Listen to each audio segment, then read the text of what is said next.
Joining us now for an exclusive interview, White House Counselor Kellyanne Conway. Kellyanne, welcome back to Fox News Sunday. Thank you, Chris.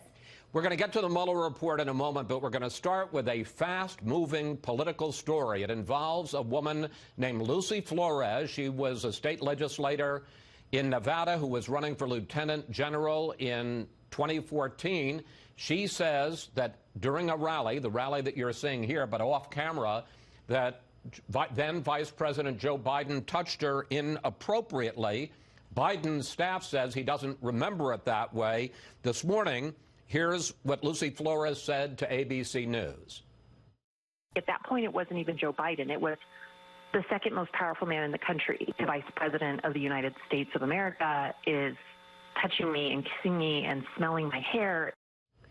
And to give you a sense how quickly this is moving, we're going to put up on the screen, this is a statement that has just come out from former Vice President Biden. He says, in my many years on the campaign trail and in public life, I have offered countless handshakes, hugs, expressions of affection, support, and comfort, and not once, never, did I believe I acted inappropriately. If it is suggested I did so, I will listen respectfully, but it was never my intention. Kellyanne, you have shared the fact that you were a victim of sexual assault much earlier in your life. I know this doesn't rise to that level, but your reaction to what we're hearing now about this incident? First of all, this woman, Lucy, is very bold to come forward, and I would remind the audience that she shares Joe Biden's political party. He was there to help the Democratic Party of Nevada and her candidacy, so it's quite bold for her to go up against the highest levels of her own political party. But all of these post-Me Too allegations and insinuations really don't comport with probably Joe Biden's conduct over the years. If anybody just types in creepy Uncle Joe videos, you come up with a treasure trove. Far more evidentiary information and videos than we saw when Brett Kavanaugh's nomination was trying to be derailed and him as an individual and his family being destroyed by folks who had no evidence of what had allegedly happened 34 years earlier. And I think Joe Biden has a big problem here because he calls it affection and handshakes. His party calls it completely inappropriate. And the other thing that Biden really has as a problem is a Stacey Abrams, who I look upon as a big future part of the Democratic Party. She's a very compelling. She rebuffed his advances to be on his ticket, pretty much. She said, if I'm going to run, I'm going to run for the whole thing. So he's had a bad couple of weeks. He doesn't have President Obama, the man he served for 8 years as vice president. He apparently doesn't have his endorsement. So I think he's had the worst non-rollout for any would-be 2020 candidate on the Democratic side, and this doesn't help. Let me ask you about one more question on this. We move on. We've got a lot to cover here this morning, Kellyanne. I'm sure a lot of folks are saying there are women who have said much worse about your boss, President Trump, in terms of touching them inappropriately. We've certainly covered that ad infinitum during the campaign, the transition practically every day. But look what's happening to the people who alleged all that and who think they have to speak about that repetitively and ubiquitously. Now they have to really grapple with what's going on in their own party with a man who was vice president of the United States until 2 years ago. And so let's have that conversation. And I do think, as somebody who is very affectionate, I tend to hug people. I tend to now put out my hand because I guess we're not supposed to do that. I do think that we should examine appropriate conduct in the public sphere. But Joe Biden's intent is only partly, or maybe not at all, relevant here. It's really how that woman felt. She feels that it was unwelcomed, and she's coming forward with it because she doesn't want, I suppose she doesn't want this man to continue advance in public life. Joe Biden this week was apologizing to Anita Hill for his role in the Clarence Thomas hearings. You're going to have plenty of time to go after him on other issues. Why didn't he apologize to Lucy? Why didn't he apologize to this woman? Why didn't he do that? They never apologized to the individual. And I think the way the media covered everything from collusion to Kavanaugh to the Covington kids means they ought to be able to cover issues like this with the same kind of vigor. Well, that's why I'm asking you about it at the beginning of our interview. Let's turn to what the president is telling Americans about the Mueller report. Here he is. The special counsel completed its report and found no collusion and no obstruction. total exoneration, complete vindication. Now, the special counsel cleared the president on collusion. Absolutely no question about it. But he expressly did not clear him on the question of obstruction. So why is the president telling Americans something that is not true? Well, the Barr memo talks about no obstructive conduct. It also says something, and I don't think it's enough coverage, which answers your question in part, Chris, which is that also nobody in the Department of Justice felt like the investigation was interfered with, that Mr. Mueller couldn't do the job he wanted to do. So for all the times I was asked, the president was asked, we were all asked, will he protect Mueller? Will he fire Bob Mueller? Will he impede the investigation? Will he fire this one? The Department of Justice feels that Mr. Mueller was able to do that. Now, he also didn't say that the president obstructed. But I'm asking you specifically about obstruction, and I don't mean to interrupt, but I do want to keep you on point. Here is the summary that Attorney General Barr sent to Congress about the issue of obstruction. I want to put it up on the screen. This is Barr summarizing the special counsel. For each of the relevant actions investigated, the report sets out evidence on both sides of the question. The special counsel states that, quote, while this report does not conclude that the president committed a crime on the obstruction, it also does not exonerate him. So when the president says it is total exoneration on obstruction, Kellyanne, that's just not true. Well, the president is probably comparing that report and the ultimate conclusions of no conspiracy, no collusion, no contact with any Russian at a campaign that I managed into its final successful phases, and have always been offended that anybody would think that we would cheat, lie, steal, or talk to any Russians. That's ridiculous and always was, and we've wasted a lot of money and a lot of time and people's anxiety over it. What the president is also saying is, look, people were out there as recently as a week or days before the Barr memo characterizing the Mueller report was released, Chris, saying that the evidence of collusion was in plain sight, that the president had committed a crime, that Elizabeth Warren said we don't even know if he'll be a free man. Look, take yes for an answer. I'm agreeing with you on collusion. Okay, I'm asking you. I'm also going to take yes for an answer in the Barr report. I'm asking you about obstruction, though. Well, we'll see what the full Mueller report says, but there's nowhere in the Barr report that says the president obstructed justice. There's nowhere in the Barr memo that says you or I obstructed justice. And remember, there was no Barr report. Barr is simply summarizing. Barr memo summarizing, but I think Mueller says that it could not exonerate him. Well, it said many things, and most importantly, it said that this president and his campaign did not commit a crime, that there was no conspiracy, no collusion, and people vomited collusion for 2 straight years and wasted taxpayer dollars and people's anxiety and got into their lives. And by the way, Adam Schiff is completely compromised. You want to find one person who's compromised? He's the head of the House Intelligence Committee. He spent more time on TV than at that committee over the last however many years. And all 9 Republican members have asked for his resignation. I certainly did it a week ago. The president has done it. He cannot be fair. That is one of the most important positions in the United States House of Representatives. We're going to talk about Adam all the Schiff nation's with Jim secrets, Hines, and he ought to step down. his number 2 in a couple of minutes. I do want to ask you about Mexico, because the president is now threatening to close the border between the U.S. and Mexico this week if it doesn't stop the migrant caravans coming through Mexico. Take a look. If they don't stop them, we're closing the border. They'll close it, and we'll keep it closed for a long time. I'm not playing games.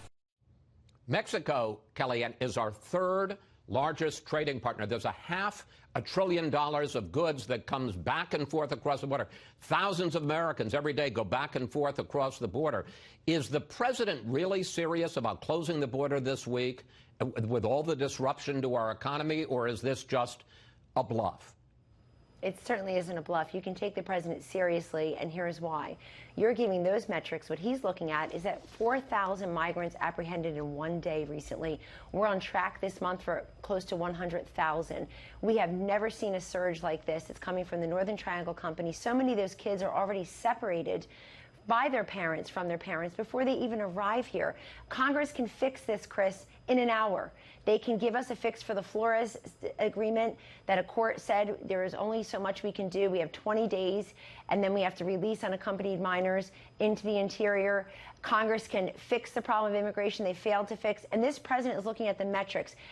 Secretary Nielsen saying we're in a meltdown, we're at the breaking point. Okay. The Customs and Border Patrol head saying we've never seen a surge like this. And even his credit, the DHS Secretary Jay Johnson under President Obama said we have a crisis. I understand that. And I want to ask you about that surge, because the president is also now going to cut off all foreign aid to 3 countries in Central America, Guatemala, Honduras, and El Salvador, including aid for things like gang prevention. The argument that a lot of people is making is if you cut off all that aid for all those things that might improve conditions in what's called the Triangle, those northern Central American countries, you're only going to make things worse, and you're only going to spur more migration. So isn't it counterproductive? Well, Chris, this is the classic case of let's talk about what may happen or what we are looking for versus what's right in front of us. How can people deny what they see, which is these caravans day by day, the people coming from the Northern Triangle countries and trying to come through this country? And there are very deplorable conditions that many of them are facing. Yeah, but you're going to make the conditions worse. The conditions are already awful. The conditions are already awful. We have back-to-back Homeland Security secretaries, President Obama's and President Trump, saying that we have a crisis. We are over the melting point. We have to do so. Congress must act. The executive branch has done so much to try to mitigate these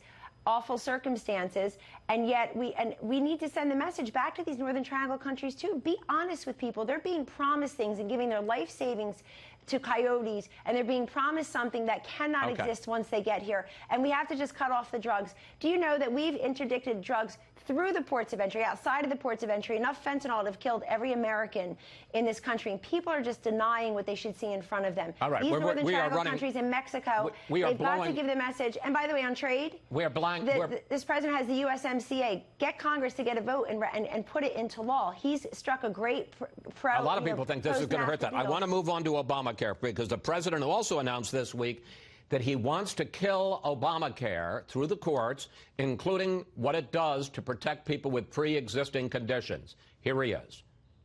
If the Supreme Court rules that Obamacare is out, we will have a plan that's far better than Obamacare. Simple question, Kellyanne. What's the Republican plan?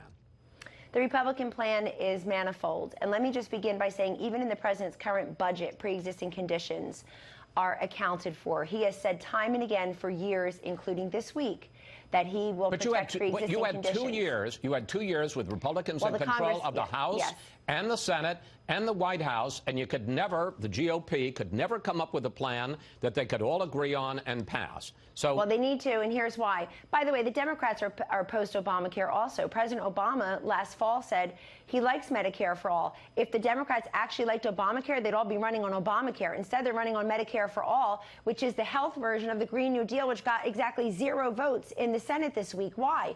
Because people make joyful noises about it on the campaign trail, and then when they have to vote on nonsense like Medicare for all and Green New Deal, they vote present. They didn't get a single positive vote, and Medicare for all wouldn't either. Medicare for all would mean choices for none.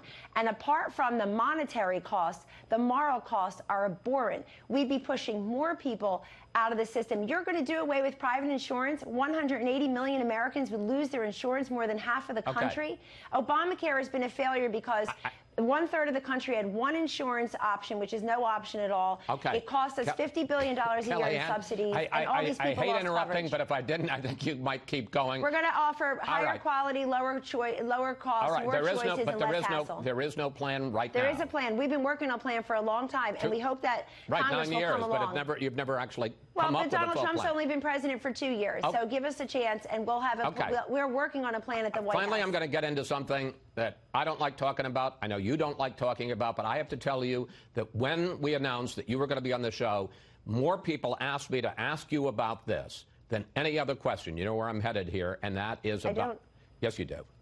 This is the state of your marriage with George Conway. I'm going to put up some of the things that your husband has said about President Trump. Just this month, March 5th, wherever he goes and whatever he does, Trump will always be summa cum liar. Let me try that again. Always be summa cum liar. March 19th, once someone understands narcissistic personality disorder, they understand you. March 26th, If the charge were unfitness for office, the verdict would already be in, guilty beyond a reasonable doubt. Here's how the president responded. I don't know him. He's a whack job. There's no question about it. And I call him Mr. Kellyanne. The fact is that he's doing a tremendous disservice to a wife and family. She's a wonderful woman. Why is your husband attacking your boss? Well, you can ask my husband. But it doesn't affect my job, because my job is to be counsel to the president and do the best job I can do to provide information. But do you think that he is, come on, you've obviously thought about this. Do you think he's cyberbullying you to try to get you to quit? Do you think he's jealous of your high profile? Some people think that, they certainly do. My first line of protection in this world is and will always be my 4 children. And so I don't really like to discuss this publicly. What I will tell you is that George was very supportive of President Trump, cried on election night in his MAGA hat, blocks away from here at the Hilton in New York, wanted to take a job in the Trump administration and changed his mind, and was a guest of the President and the First Lady months after he withdrew himself from consideration. I understand that. At the White House. And when he withdrew his name, he said that he would still support the president, his agenda, and quote, his wonderful wife's work. So if that's changed, I haven't changed. But I will tell you that it's unusual for Washington, too, because I think that many women tend to get their power and their position through the men in their lives, and this is a little bit different, and I'm sure the feminists are going to throw me a parade at some point. Finally, and you have said that you believe that this has hurt your 4 children, and understandably, nobody would want to see their mom and dad fighting out in public. Well, that's not true. Some people would like us to fight. I don't. Most people. Some people take a little bit too much glee over the situation. Want you to fight. I guess the question I have to ask, bottom line, final question: has this hurt your marriage? Oh, Chris, what are you, Oprah now? I mean, what am I, on a couch and you're a psychiatrist? I think that's a really inappropriate question, and here's why. That's the line over which nobody should have crossed. So if you want to talk about policy issues, policy disagreements, the fact that George Conway, my husband, would prefer that I not work in the White House, I guess you can ask those questions. The president has weighed in. I've weighed in as modestly as I can. But now you're asking a very personal question, and I would say to you, you should go ask it of many people. Okay. Because I see messy lives living in glass houses all over both cities in which I would only point out, and look, this is not something I'm comfortable talking about. Your boss. Well, I'm surprised you would ask about. The president did call him the husband from hell. So. Well, I'm surprised that people would ask that question. I have seen home wreckers on TV as marital experts all of a sudden. It's very amusing to me. But I think people know they cross a line when they're talking about people's marriages, all this stuff about leave us alone in my private life. My family has a right to their private life also. I have children who are 14, 14, 11, and 9. And the reason that this gets so much coverage, particularly by the mainstream media, is because George Conway now agrees with them. He shares their views about President Trump and their goals. But you know what? If you read George's op-ed in the Washington Post, the headline didn't match the op-ed. He was talking about the Mueller report, the Barr memo, and I think that they take glee in this, and people should have thought thrice before they crossed a certain line over the last Kellyanne, as I said, I'm not comfortable asking it. It is what people are talking about. If I offended you, I'm sorry. I'm sure. Thank you. Thank you. Thanks for your time. Always good to talk with you. Please come back. You got it.